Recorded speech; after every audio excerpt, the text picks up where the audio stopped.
வாங்க பாட்டி போலாம். நீ போ காயத்ரி, எனக்கு கொஞ்சம் வேலை இருக்கு. போ. சரி பாட்டி.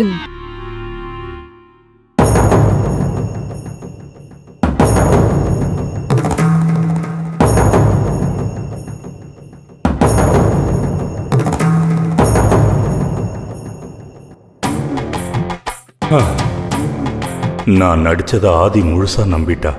கலைவாணி வந்து இதை சொதப்பாம இருக்கணும். வெளியே பேசி வச்ச மாதிரி பேசாம ஆதிசங்கரி கிட்ட காயத்ரி ஏதாவது உளறிட்டான்னா அப்புறம் ஆதிசங்கரி புருஷன்னு என்னையும் பார்க்க மாட்டா, கலைவாணியையும் விடமாட்டா. 2 பேர் நிலைமையும் மோசமாயிடும். என்ன பண்ண போறாளோ?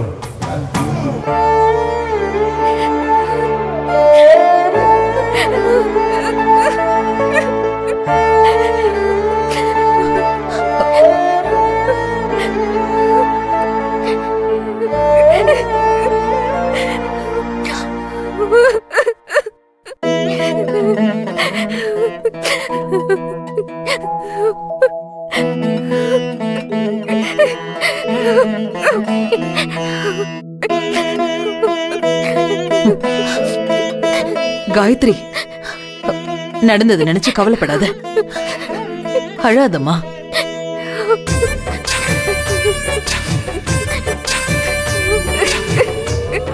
மேடம், என் வாழ்க்கை நல்லா இருக்கணும்னு தான் நீங்களும் ஆசைப்பட்டீங்க.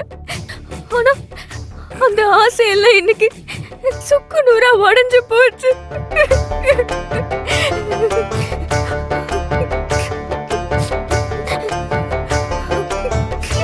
நான் யாருக்கு என்ன கெடுதல் பண்ண? எனக்கு மட்டும் ஏன் மேடம் இப்படி எல்லாம் நடக்கணும்?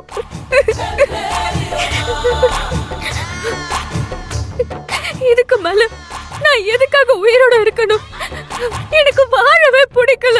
ஆஹா, இது உலக மகா நடிப்புடா சாமி. இத நான் இவகிட்ட எதிர்பார்க்கவே இல்லையே. பின்றாள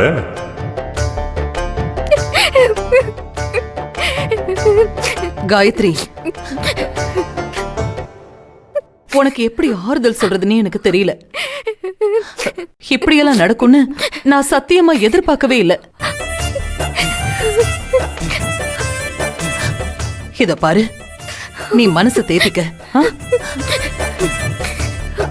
எதுக்கு வாழணும்னு வாழ்க்கையை முடிச்சுக்கலான்னு மட்டும் நினைக்காத.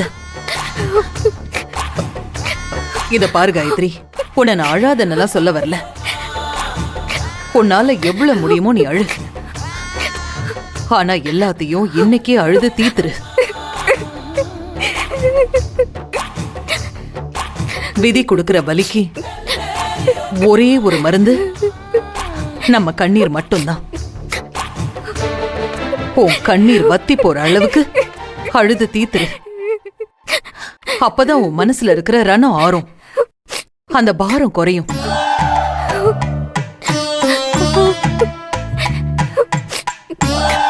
ஆதி நம்ப ஆரம்பிச்சிட்டான். இனிமே இந்த பிரச்சனையை நினைச்சு ஆயுசுக்கும் கவலைப்பட தேவையில்லை. எல்லாம் சரியாயிடும்.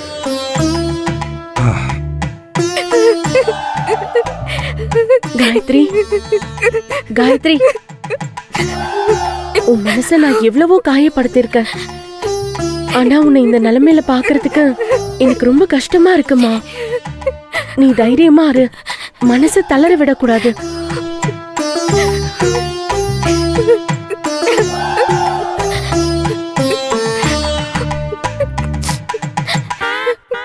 காயத்ரி, கெட்டது நடந்த உன் வாழ்க்கையில சீக்கிரமே ஒரு நல்லது நடக்குமா.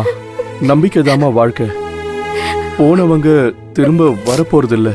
போனவங்களை நினைச்சு வருத்தப்படுறதை விட வாழ போற வாழ்க்கையை நினைச்சு மனசை தைரியப்படுத்திக்குமா. அதுதாம்மா நல்லது.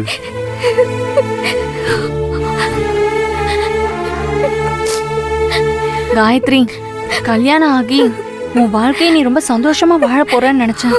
ஆனா கடவுள் உனக்கு பெரிய ஏமாற்றத்தை கொடுத்துட்டாரு. இதோட உன் வாழ்க்கை முடிஞ்சு போயிருச்சுன்னா நீ நினைக்காத. இந்த உலகத்துல உனக்கு இருந்த ஒரு உறவு உன்னை விட்டு போயிடுச்சுன்னு நீ மனசு மட்டும் விட்டுறாத. இத பாரு காயத்ரி, உனக்கு அம்மா ஸ்தானத்துல நான் இருக்கேன். உன் வாழ்க்கையில எந்த சூழ்நிலையிலையும் எப்பவுமே நான் உன் கூடவே இருப்பேன்.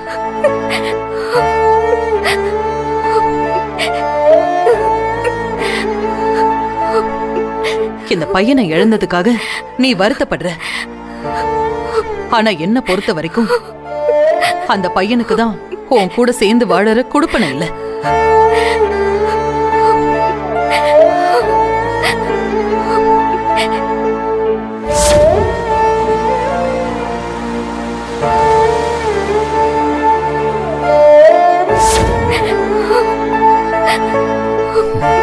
காயத்ரி, அம்மா சொல்றது உண்மைதான். உன்ன மாதிரி ஒரு நல்ல பொண்ணு கூட சேர்ந்து வாழ அந்த பையனுக்கு தான் கொடுத்து வைக்கல. கவலைப்படாத,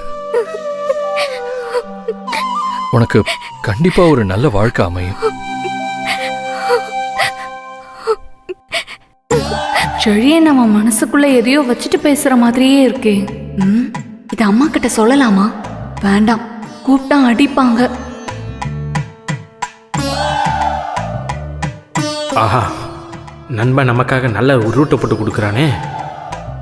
காயத்ரி, நீ கவலைப்படாத. உனக்கு அந்த நல்ல வாழ்க்கையை நான் அமைச்சு தரேன். உன்னை கடைசி வரைக்கும் கண் கலங்காம நான் பார்த்துக்கிறேன் காயத்ரி.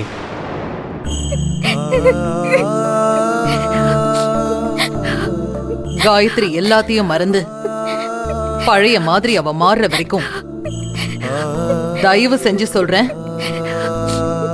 அவ மனச காயப்படுத்துற மாதிரி யாரும் நடந்துக்காதீங்க.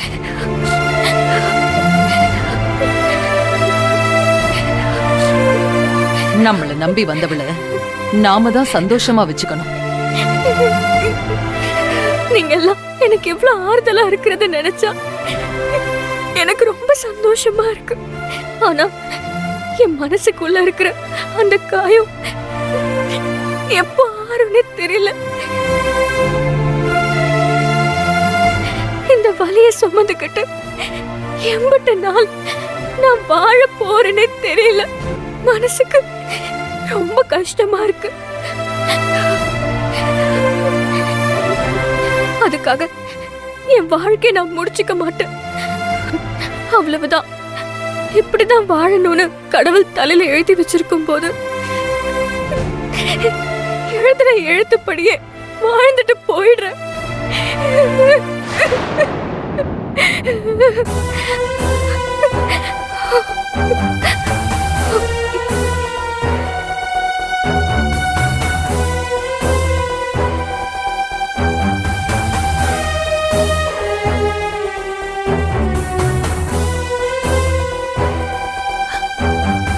காயத்ரியோட வாழ்க்கைக்கு